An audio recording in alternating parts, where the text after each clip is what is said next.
जय हिंद साथियों, स्वागत है आप सभी का हमारे YouTube channel access study point पे। फ्रेंड्स, आज के इस वीडियो में हम जीके जे से संबंधित बहुत ही महत्वपूर्ण टॉपिक भारतीय कृषि के कुछ इंपॉर्टेंट प्रश्न लेकर आए हैं।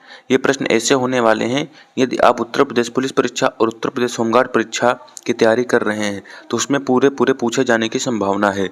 तो फ्रेंड्स, वीडियो को शुरू से अंत तक जरूर देखिए ताकि आप इन प्रश्नों को कर सकें। तो फ्रेंड्स, चलते हैं, वीडियो को स्टार्ट कर लेते हैं। पहला प्रश्न क्या है कि भारत में प्रथम कृषि गणना कब आयोजित की गई थी।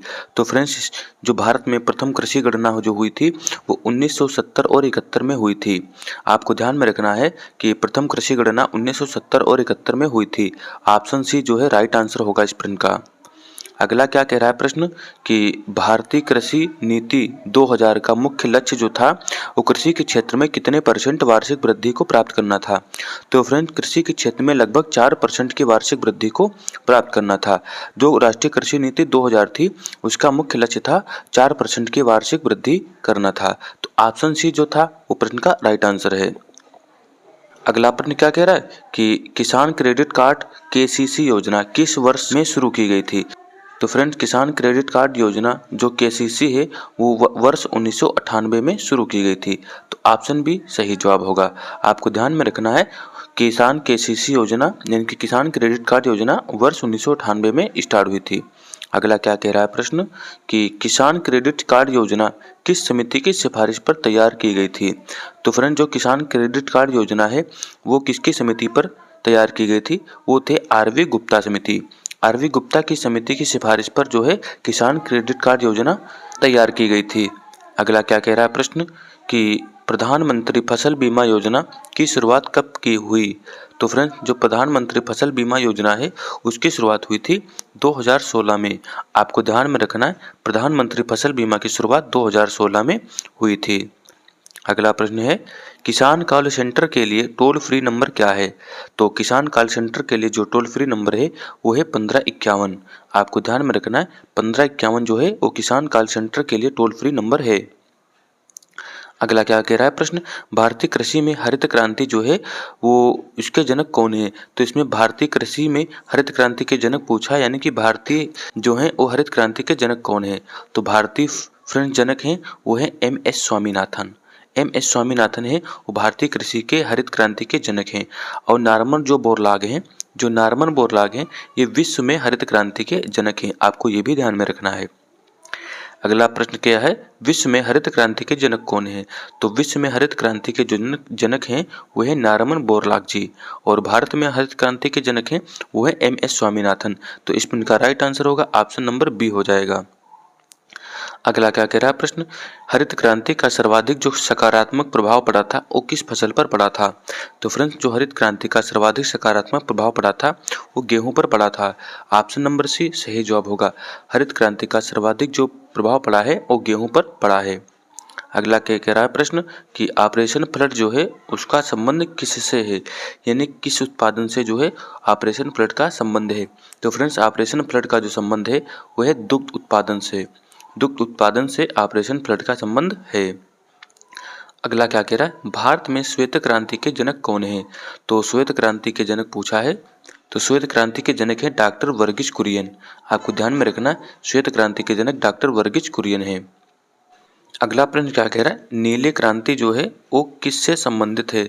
तो फ्रेंड, जो नीले क्रांति है वो संबंधित है मछली पालन से, यानी कि मत्स्य पालन से जो है वो नीले क्रांति संबंधित है। ऑप्शन भी सही जवाब होगा। अगला क्या कह रहा है प्रश्न, पीली क्रांति यानी कि येलो रेवोल्यूशन का संबंध किस क्षेत्र से है। तो फ्रेंड, जो पीली क्रांति है उसका संबंध है तिलहन उत्पादन से। आपको ध्यान में रखना है, पीली क्रांति का संबंध तिलहन उत्पादन से है। तो ऑप्शन ए सही जवाब होगा। अगला प्रश्न क्या कह रहा है कि गोल क्रांति यानी कि राउंड रेवोल्यूशन किससे संबंधित है। तो गोल क्रांति जो है वो संबंधित है आलू से। आपको ध्यान में रखना है, गोल क्रांति आलू से संबंधित है। तो ऑप्शन बी सही जवाब होगा। अगला क्या कह रहा है कि रजत क्रांति जो है वो किस क्षेत्र से संबंधित है, यानी कि सिल्वर रेवोल्यूशन किस क्षेत्र से संबंधित है। तो रजत क्रांति से संबंधित है वो अंडा और कुक्कुट पालन से संबंधित है, यानी कि मुर्गी पालन से संबंधित है और अंडा उत्पादन से संबंधित है। अगला क्या है, इंद्रधनुष क्रांति जो है उसका संबंध किससे है? तो फ्रेंड्स इंद्रधनुष क्रांति का संबंध जो है वो कृषि के सभी क्षेत्रों का समग्र विकास करने से है। जो इंद्रधनुष क्रांति का संबंध है वो कृषि के सभी क्षेत्रों का समग्र विकास करने से है। अगला प्रश्न क्या कह रहा है कि भारत में जो है गुलाबी क्रांति के जनक कौन है? तो फ्रेंड्स भारत में जो गुलाबी क्रांति के जनक हैं वो हैं दुर्गेश पटेल। आपको ध्यान में रखना, दुर्गेश पटेल जो हैं वो भारत में गुलाबी क्रांति के जनक हैं। ऑप्शन ए राइट आंसर होगा। अगला प्रश्न क्या है, इनमें से कौन सी जो फसल है वो एक खरीफ की फसल है? तो फ्रेंड्स खरीफ की फसल वो होती हैं जो बोई जाती हैं गर्मियों में और जाड़ों में काटी जाती हैं। तो फ्रेंड्स इसमें खरीफ की फसल पूछा है तो खरीफ की फसल हो जाएगा धान। जो धान है वो खरीफ की फसल है। बाकी गेहूं और चना और सरसों ये रबी की फसलें हैं। अगला प्रश्न क्या कह रहा है, इनमें से निम्नलिखित में से कौन सी रबी की फसल है? तो फ्रेंड्स रबी की फसल पूछा है। रबी की फसल वो होती हैं जो गर्मियों में काटी जाती हैं। तो ऑप्शन सी गेहूं जो है वो रबी की फसल हो जाएगी। अगला प्रश्न क्या कह रहा है कि तरबूज, खरबूजा और ककड़ी किस प्रकार की फसलें हैं? तो फ्रेंड्स जो तरबूज, खरबूजा और ककड़ी है ये जायद की फसलें हैं। तो ऑप्शन सी सही जवाब होगा। तरबूज, खरबूजा और ककड़ी जायद की फसलें हैं। अगला प्रश्न क्या कह रहा है, बहुत इंपॉर्टेंट प्रश्न है कि भारत में किस राज्य को चीनी का कटोरा कहा जाता है? तो फ्रेंड जो चीनी का कटोरा कहा जाता है वो उत्तर प्रदेश राज्य को कहा जाता है। आपको ध्यान में रखना है, चीनी का कटोरा उत्तर प्रदेश राज्य को कहा जाता है। ऑप्शन बी सही जवाब होगा इस प्रश्न का। अगला क्या कह रहा है कि भारत में जो केसर का एकमात्र उत्पादक केंद्र या राज्य है वो कौन सा है? तो फ्रेंड्स अगर वो सबसे ज़्यादा केसर की बात करें तो कहाँ पर पैदावार होती है इसकी? तो फ्रेंड्स होती है जम्मू और कश्मीर में। तो सबसे ज़्यादा जो केसर की उत्पादन होता है वो होता है जम्मू और कश्मीर में। तो ऑप्शन सी सही जवाब होगा। अगला क्या कह रहा है कि गोल्डन फाइबर जो है किसे कहा जाता है? तो फ्रेंड्स जो गोल्डन फाइबर कहा जाता है वो जूट को कहा जाता है। आपको ध्यान में रखना है, गोल्डन फाइबर जूट को कहा जाता है। ऑप्शन बी राइट आंसर होगा। अगला प्रश्न क्या है कि सफ़ेद सोना जो है वो किस फसल को कहा जाता है? तो फ्रेंड जो सफ़ेद सोना है वो कहा जाता है कपास को। आपको ध्यान में रखना है कि सफ़ेद सोना कपास को कहते हैं। तो ऑप्शन बी जो है वो सही जवाब होगा। अगला क्या प्रश्न है, मसालों की रानी किसे कहा जाता है? तो फ्रेंड्स मसालों की रानी जो है वो कहा जाता है इलायची को। आपको याद कर लेना है, मसालों की रानी इलायची को कहा जाता है। तो ऑप्शन बी सही जवाब होगा। अगला क्या प्रश्न कह रहा है कि भारत का सबसे बड़ा जो चावल उत्पादक राज्य है वो कौन सा है? यानी कि सबसे ज़्यादा चावल जो है भारत में किस राज्य में होता है? तो फ्रेंड जो चावल होता है वो सबसे ज़्यादा पश्चिम बंगाल में होता है। ऑप्शन सी सही जवाब होगा। तो पश्चिम बंगाल में जो है वो सबसे ज़्यादा चावल की पैदावार होती है। अगला प्रश्न क्या कह रहा है कि प्रति हेक्टेयर गेहूं उत्पादन जो है वो कौन सा राज्य प्रथम स्थान पर आता है? तो प्रति हेक्टेयर गेहूं के उत्पादन में जो आता है वो पहले स्थान पर आता है पंजाब। इनकी प्रति हेक्टेयर में सबसे ज़्यादा गेहूं पंजाब में पैदावार होती है। तो ऑप्शन बी सही जवाब होगा। अगला प्रश्न क्या कह रहा है कि भारत में सबसे ज़्यादा सोयाबीन जो है वो किस राज्य में उत्पादन होता है? तो भारत में सोयाबीन का अगर वो सबसे बड़ा उत्पादक राज्य है वो है मध्य प्रदेश। मध्य प्रदेश में सोयाबीन जो है सबसे ज़्यादा पैदावार होती है। अगला क्या क्वेश्चन है कि भारत में जो कॉफ़ी है का सर्वाधिक उत्पादन किस राज्य में होता है? तो फ्रेंड्स जो कॉफ़ी का सर्वाधिक उत्पादन होता है वो कर्नाटक में होता है। ऑप्शन सी सही जवाब होगा। नेक्स्ट क्या है, भारत में जो चाय का सबसे बड़ा उत्पादक राज्य है वो कौन सा है? तो फ्रेंड जो चाय का उत्पादक राज्य है वो है असम। यानी कि असम में सबसे ज़्यादा चाय का उत्पादन होता है। ऑप्शन बी जो है राइट आंसर होगा। अगला प्रश्न क्या कह रहा है, रेशम कीट को पालना जो है वो किस विज्ञान की शाखा के अंतर्गत आता है? तो रेशम कीट जो पालन होता है फ्रेंड्स वो सेरीकल्चर के अंतर्गत आता है। तो सेरीकल्चर जो है इस प्रश्न का राइट आंसर होगा। अगला प्रश्न क्या है, विटीकल्चर का संबंध किस क्षेत्र से है? तो फ्रेंड्स विटीकल्चर जो है उसके अंतर्गत आता है अंगूर की खेती करना। विटीकल्चर के अंतर्गत आता है अंगूर की खेती करना। तो ऑप्शन बी सही जवाब होगा। अगला क्या है, वर्मी कल्चर किससे संबंधित है? तो वर्मी कल्चर जो संबंधित है वो फ्रेंड्स केचुआ पालन से संबंधित है। तो वर्मी कल्चर का संबंध केचुआ पालन से है। तो ऑप्शन सी सही जवाब होगा। अगला प्रश्न क्या कह रहा है कि सब्जियों की व्यापारिक खेती को क्या कहते हैं? तो फ्रेंड जो सब्जियों की व्यापारिक खेती होती है उसको कहते हैं ओलेरी कल्चर। आपको ध्यान में रखना है, ओलेरी कल्चर के अंदर सब्जियों की व्यापारिक खेती होती है।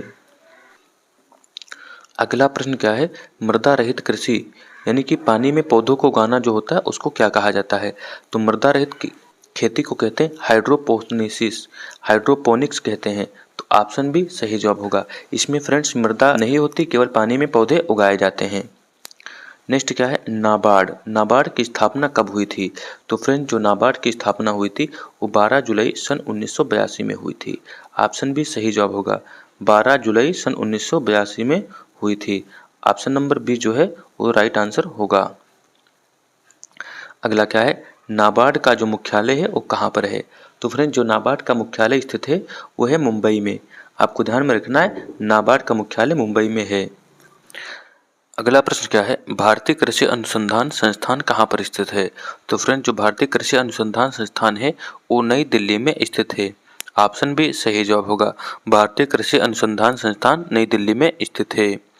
अगला प्रश्न है कि राष्ट्रीय चावल अनुसंधान संस्थान जो है वो कहाँ पर स्थित है? तो फ्रेंड जो राष्ट्रीय चावल अनुसंधान संस्थान है वो कटक यानी कि उड़ीसा में स्थित है। ऑप्शन बी सही जवाब होगा।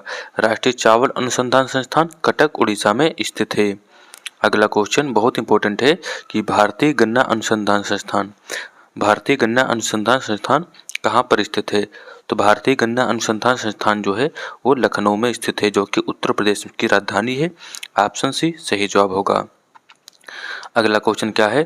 केंद्रीय आलू अनुसंधान संस्थान कहाँ स्थित है? तो केंद्रीय आलू अनुसंधान संस्थान जो स्थित है वो फ्रेंड्स शिमला में स्थित है। ऑप्शन ए सही जवाब होगा। केंद्रीय आलू अनुसंधान संस्थान शिमला में स्थित है। अगला क्वेश्चन है भारतीय दलहन अनुसंधान संस्थान। तो फ्रेंड्स जो भारतीय दलहन अनुसंधान संस्थान है वो कहाँ पर स्थित है? तो भारतीय दलहन अनुसंधान संस्थान जो स्थित है वो कानपुर में स्थित है। ऑप्शन बी सही जवाब होगा। अगला क्वेश्चन है केंद्रीय शुष्क क्षेत्र अनुसंधान संस्थान कहाँ पर स्थित है? तो केंद्रीय शुष्क अनुसंधान संस्थान जो स्थित है वो जोधपुर में स्थित है। ऑप्शन सी सही जवाब होगा।